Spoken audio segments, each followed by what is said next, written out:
sai. Ai meu Deus, cuidado com isso. Mais uma semana. Vamos todos morrer com Hugo van der Ding. É a estreia de Joana Gama, É verdade. sejamos agora gentis. Também com Joana Gama. É Bem-vinda. verdade, obrigada, Hugo. Então, bichito. Vamos ver quem é que vamos matar hoje. Pois é. Já estão a pensar porque é que ele foi buscar. Por acaso não é macho? Não é? Mas estavas a calcar húngara. um bocado com os braços. Pois estavas. Os húngaros também dançam assim. Mas é quando estão Nunca viram aborrecidos, dançam assim. É que chatice, não me apetece nada a dançar agora.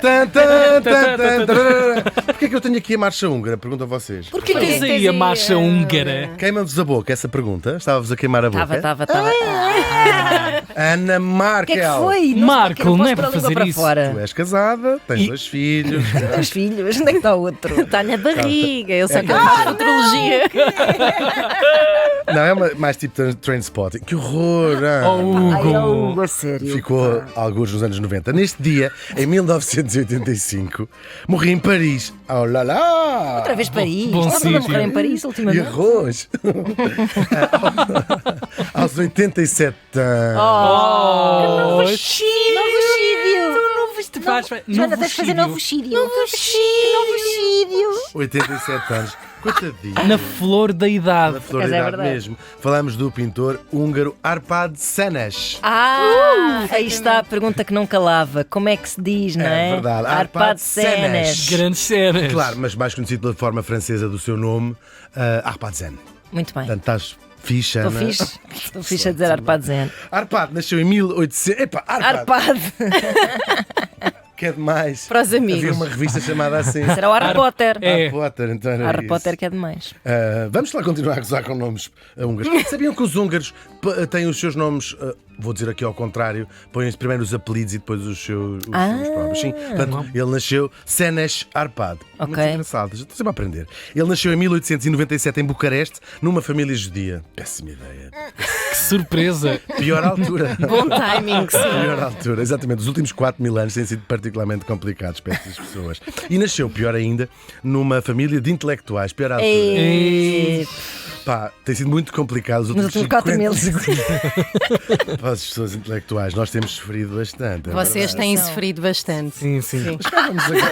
Tu, em particular, tens sofrido bastante. Muito, tenho sofrido muito. Bom, ele desde miúdo que adorava a arte. Adorava a contabilidade, desde miúdo que adorava a E contabilidade. depois um dia. E um dia disse assim: Ai, quadros. e pintava folhas de Excel. O nosso arpadezinho. Bem, e imagina as paredes. O teu Manel já. pinta muito parede. Agora já não, mas já teve a sua fase. E Pinta eu, a e eu parede. achava giro e deixava. Até perceber que aquilo não estava a sair, não é? Até perceber que aquela coisa da esponja mágica que tanto anunciam. Era não tem tanga? mesmo nenhuma. Ah. A minha Escrevi- nunca pintou paredes, Raspar, porque sou, raspar, como é que se raspar. diz? Boa mãe. És péssima! Estou a brincar! É bom expressar-se. Então não tens escrito os ricos paguem a crise, Não. fascistas, Imagina. o ar-condicionado O ar-condicionado mata as mata. pessoas. com Tenho medo que a erva acabe. Tal e qual. Bom, se calhar o Arpad Zen, vamos chamar a versão francesa. Sim. Zen. Os Arpad Zen, está tudo fixe. Fazia aquelas ilhas, sabem, que uma palmeira com uma ilha, depois vai-se olhar mais de perto e afinal é um falo. Bom, ele foi estudar. Sabem essas ilhas? Não, mas bem. sei o que são falos. Muito bem, era isso mesmo. Bom, ele vai estudar arte, claro, e ficou muito maravilhado com os movimentos vanguardistas. Ele nasce e vive precisamente nesse olho. Na altura aquilo era mato, os vanguardistas. Ele fez uma mochila com 2 t-shirts, um par de cuecas e um livro de poemas do Sándor Petőfi. É só para vocês ficarem a saber o nome do poeta húngaro mais bem. famoso. Petőfi. Sabia? Petőfi, tem aquela. Petőfi. Tan, tan, tan, tan. Era isso que eu estava a pensar. Agora não consigo. O Marai ouvir também esta- é húngaro. Agora estava aqui a pensar. Sim, sim, sim. Ok. Sim, o Sándor Marai. E as bolachas? E o Pois. Petőfi, como é que, agora não consigo estou a ouvir esta. Ajudem-me uma sinfonia Qual é? qualquer do Petőfi. Ah, do Petőfi. Fã, fã, fã, fã. Obrigado, Ana. Bom, ele faz. Ludwig van Petőfi. Sim, vamos. Segue. Exatamente. Pá, aquilo. Bom, isto- ele faz uma viagem pela Europa e vai dar, claro, aí sim ao olho do furão, que furão? é o lugar. Exatamente, do furão, não é assim que se diz? Furacão. Eu adoro pessoas que não sabem, que usam mal as Sim, expressões sim, sim. idiomáticas. Bom, o lugar onde estava tudo a acontecer, de facto, Lobelho do Mato, era o centro nevrálgico Claro. da Polo arte. cultural efervescente. É verdade, tinha uma casa do povo e tinha até 2. E depois zangaram-se e formaram duas coletividades. Estou a brincar, falamos claro da cidade de Paris.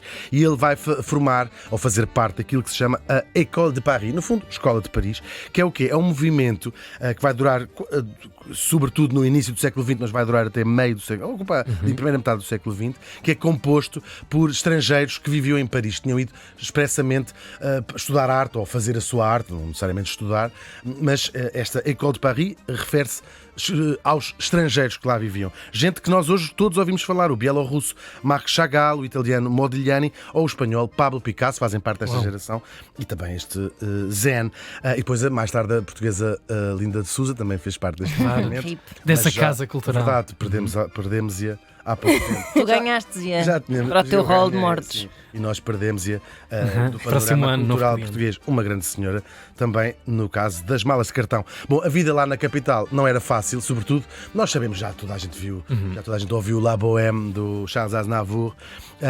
Claro, era uma chusma de artistas e era muita gente com um estilo muito novo, portanto, vendiam um quadro de 10 em 10 anos, não é? Entretanto, nos outros 9 já tinham morrido de fome. Agora, por um lado, aquilo era incrível, a criação artística estava no auge, a inspiração e todos a inspirar-se uns nos outros, só que, claro, viviam empilhados em. Tem que ser sofás, que é para depois não se.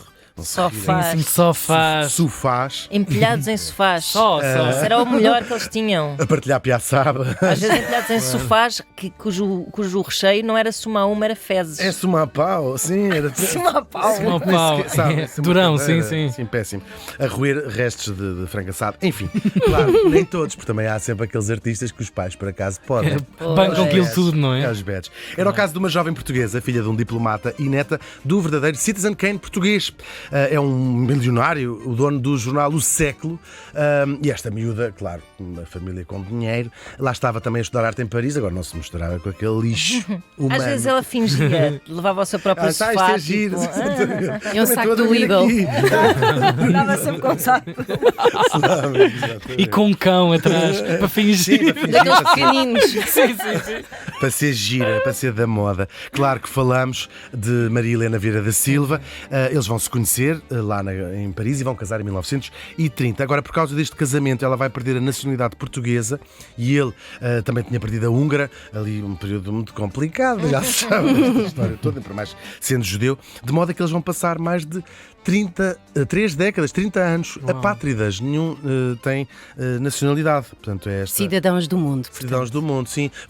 Aconteceu a muitas pessoas durante as guerras e entre guerras e durante a guerra ficarem sem pátria de repente, ou porque a sua pátria desapareceu às vezes. Bom, eles vão morar e trabalhar em Paris, mas viajam muitas vezes para Lisboa, vão participar em exposições, vão fazer exposições, vão fazer parte de um grupo também Amis du Monde, formado por artistas, aqui estamos nos anos 30, muito preocupados com a subida dos movimentos fascistas em toda a Europa, como também em Portugal, e Portugal era um Estado fascista, mas eles resolvem fugir para Lisboa durante a Segunda Guerra e fizeram bem, já sabemos. Tinham cabeça Ele académica, tinha- claro. Sim, sobretudo ele era judeu, claro. Portanto, deve ter sido boa ideia. Eles logo pedem nacionalidade portuguesa e apesar dela já ser famosa, sobretudo ela, o Salazar nega a nacionalidade francesa e assim eles vão se exilar no Brasil. Eles vivem lá quase 10 anos, um período de muito trabalho e muito influenciado. Eles influenciam e são influenciados pelos modernistas brasileiros, um movimento, também um período particularmente rico na cultura brasileira. Depois chega a década de 50, é a altura deles voltarem à Europa, que o Brasil também presente, não, depois ao fim de algum tempo, ao fim Aborrece. de 10 anos cansa. É a mesma coisa, outra vez. Arroz também. Oh, Por Caipirinha. acaso, a minha Feijão. esteticista, que eu gosto muito, grande beijinho para a Anice, ela, desde que mora em Portugal, diz que quando volta ao Brasil é demasiada alegria para ela. É tal e qual, foi Pois, como claro. foi a ver. Dissemos a minha massagista. Esteticista. Ah, ok. Tá bem. pior ainda. Esteticista. A minha massagista. Devia ser. Vá.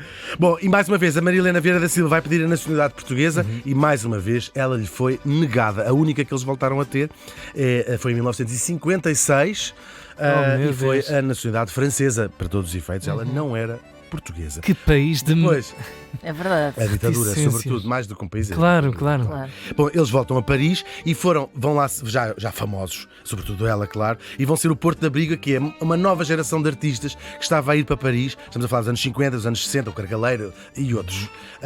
Muitos deles com bolsas da Fundação Gulbenkian. E eles ficavam em casa da Vieira da Silva. Muito interessante este período. Bom, e a geração que vai durar até aos anos 70, mais ou menos. Entretanto, ela torna-se verdadeiramente famosa por esta altura. E a verdade é que o Arpad viveu na sua sombra, não à sua sombra, mas na sua sombra, provavelmente por escolha ou por talento também, e ela cada vez mais reconhecida, e ele também ia fazendo as suas pinturas. Depois do 25 de Abril vai começar tipo o marido da, não é? Sim, é muito interessante isto, sim, costuma ser até ao contrário. E começa uma relação mais íntima com Portugal, mas é sempre em Paris que eles vivem, e depois ele vai morrer e ela 7 anos depois morre também. Muitos dos quadros dele, quem tiver interesse pode vê-los em Lisboa, na fundação que leva o nome dos dois, já sabemos, a Fundação Vieira da Silva, Arpad Zen. E por falar na sua obra, falta só falar disso, não é? São quadros muito bonitos, muito bem aproveitados. Bem apanhados. É verdade, estou a falar dos quadros dele. Tranquilos, sim. luminosos, Sim, assim, uma sim, coisa sim. tudo muito não ofende, Não para a praia, para os ofende. É miúdos suave. é ótimo, não engorda. Sim. Baixam calorias. Sim, e tem essa coisa curiosa que acontece mais às mulheres do que aos homens de uma certa período histórico, que ele, mais do que um grande pintor, é conhecido e é famoso, sobretudo por ser o marido É verdade. da Vieira da Silva. Ele não era assim artisticamente arrojado. É isso, porque precisamente neste caso não é completamente injusto. O Arpad Zen, ou Senes, morreu faz hoje 38 anos.